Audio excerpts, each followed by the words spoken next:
जाने जहां ड्रामे की आने वाली एपिसोड्स में आप देखेंगे आलिया को अंदाजा हो जाता है कि दबरेज उसे अपनी जिंदगी का हिस्सा नहीं बनाना चाहता। ये बात वो अपनी माँ से करते हुए कहती है, बाबा को आखिर दबरेज में ऐसा क्या नजर आया जो उस जैसे शख्स के साथ मेरी मंगनी कर दी। मंगनी वाले दिन भी आपने उसका रवैया देख लिया था, उसने तो मेरी तरफ देखना तक गवारा नहीं किया। मुझे तो यही लग रहा है कि वो किसी और को पसंद करता है, लेकिन इससे आपको क्या फर्क पड़ता है। आपने तो मेरी एक ना सुनी और मुझे बाबा की हाँ में हाँ मिलानी पड़ी। रिया को भी इस बात का अच्छी तरह से अंदाजा हो जाता है कि वो अब्दुल को पसंद करती है, न कि दबरेज को, लेकिन वो इस बात का इजहार अपनी माँ से नहीं कर पाती। इधर अगर बात करें दबरेज की, जो मोइन पर इल्जाम लगा के शहराम को सबकी नजरों के आगे गिराना चाहता है, क्योंकि उसे इस बात का अच्छी तरह से अंदाजा है कि मोइन को फैक्ट्री में लाने वाला कोई और नहीं बल्कि शहराम ही है। और सब फैक्ट्री के लोग ये जानते हैं। फैक्ट्री के तमाम कागजात को लीक करके मोइन पर इल्जाम लगा देगा। मोइन को सब लोगों के सामने बेइज्जत करने की कोशिश ही करेगा कि वहाँ पर शहराम आ जाएगा। शहराम वो दबरेज से कहेगा कि दबरेज, मुझे तुम्हारी बातों से ज्यादा मोइन की बात पर एतबार है। वो कभी भी हमारी फैक्ट्री को नुकसान पहुँचाने के बारे में सोच भी नहीं सकता। अगर तुम्हें लगता है कि तुम उस पर इस तरह के इल्जाम लगाओगे और मैं तुम्हारी बातों पर यकीन कर लूंगा, तो ऐसा हरगिज नहीं है।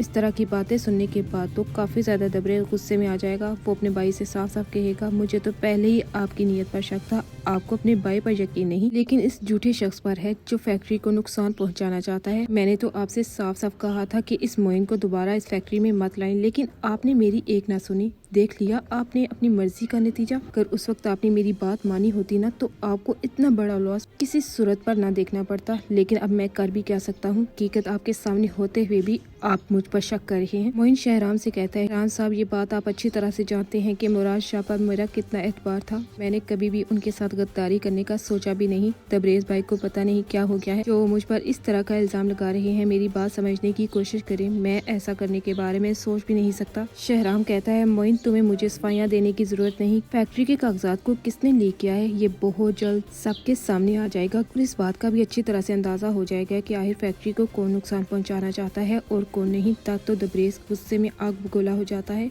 शहराम भाई, आपको लगता है कि आप इस तरह मेरी फैक्ट्री में आकर अपनी मनमानी करेंगे, तो ये आपकी बहुत बड़ी गलतफहमी है। अगर मुझे मोइन पर एतबार नहीं तो वो इस फैक्ट्री में काम नहीं करेगा। दबरेज, इस बात का तुम्हें अच्छी तरह से अंदाजा होना चाहिए कि इस फैक्ट्री में कौन काम करेगा और कौन नहीं, इसकी अथॉरिटी अब भी मेरे पास है। अगर मैं चाहूँ तो मैं भी इस फैक्ट्री से निकाल सकता हूँ, लेकिन तुम मेरे भाई हो, इसलिए मैं तुम्हारा एहसास करूंगा। लेकिन जब से तुम इस फैक्ट्री में आए हो, जो जो बेज़ाब्तियाँ हुई हैं, इसके बाद भी अगर तुम इस फैक्ट्री में काम कर रहे हो तो इसे अपनी खुशकिस्मती समझो, क्योंकि तुम्हें अंदाजा होना चाहिए कि मुझे इस तरह के काम बिल्कुल भी पसंद नहीं। तब तो दबरेज को भी अच्छी तरह से अंदाजा हो जाता है कि शहराम का इस फैक्ट्री पर अब भी किस कदर हक है, क्योंकि दबरेज को यही लग रहा था कि उसने फैक्ट्री में काम करना शुरू कर दिया है, इसलिए वो फैक्ट्री के हर काम को खुद से ही संभालेगा। शहराम को तो अंदाजा भी नहीं कि ये सब कुछ वो किसी और के कहने पर नहीं बल्कि जमाल साहब के कहने पर कर रहा है, क्योंकि जमाल साहब की जिस तरह शहराम ने सब लोगों के सामने इंसल्ट की थी, वो ये बात किसी सूरत पर कबूल नहीं कर सकते। इसीलिए तो वो ये चाहते हैं कि आलिया की शादी दबरेज से हो जाए, ताकि वो दबरेज को शहराम के खिलाफ खड़ा कर सके। इसीलिए तो उसने जमाल साहब के कहने पर फैक्ट्री के तमाम कागजात को लीक कर दिया। जरा बार भी नहीं सोचा कि इसमें नुकसान उसका ही होगा, न कि शहराम का। लेकिन जमाल साहब को अंदाजा भी नहीं कि उनकी बेटी अपने बाबा की हकीकत के बारे में सब कुछ जान चुकी है। वो अपने बाबा से बड़े ही गुस्से से कहती है कि वो एक ऐसे शख्स से कभी भी शादी नहीं करेगी जिसे आप शहराम के खिलाफ इस्तेमाल कर रहे हैं। उसके बाबा तो काफी ज्यादा हैरान रह जाते हैं कि आलिया को उनकी हकीकत के बारे में कैसे मालूम हुआ, लेकिन वो तो साफ साफ कहते हैं कि तुम्हारी शादी होगी तो सिर्फ दबरेज के साथ। लेकिन उन्हें अंदाजा ही नहीं कि दबरेज तो पहले ही किसी और को पसंद करता है। इधर अगर बात करें तैमूर और उसकी माँ की, आखिरकार वो महानूर के घर उसका हाथ मांगने के लिए चले जाते हैं। महानूर अपने सामने तैमूर और उसकी माँ को देखकर काफी ज्यादा हैरान रह जाती है, लेकिन उसे अंदाजा नहीं होता ये तो उसका हाथ मांगने के लिए आए हैं। तैमूर की माँ महानूर के बाबा से बात करते हुए कहती है, मैं यहाँ पर तैमूर के लिए महानूर का हाथ मांगने के लिए आई हूँ। तब उसके बाबा हैरानगी से तैमूर की तरफ देखते हैं। वो मजीद कहती है कि स्कूल की तामीर के दौरान जिस तरह मेरे बेटे की तबीयत खराब हो गई और महानूर ने घर का खाना भिजवा कर जिस तरह मेरे बेटे का ख्याल रखा, इसने मुझे इस बात के लिए मजबूर कर दिया कि मैं उसका हाथ मांगने के लिए आपके घर आ जाऊं। मुझे इस बात का अच्छी तरह से अंदाजा है कि आप इस रिश्ते से इनकार नहीं करेंगे। तब महानूर के बाबा कहते हैं कि जब तक वो अपनी बेटी से इस बारे में पूछ नहीं लेते वो इस बारे में कुछ नहीं कह सकते, इसलिए वो उनसे कुछ टाइम मांग लेते हैं।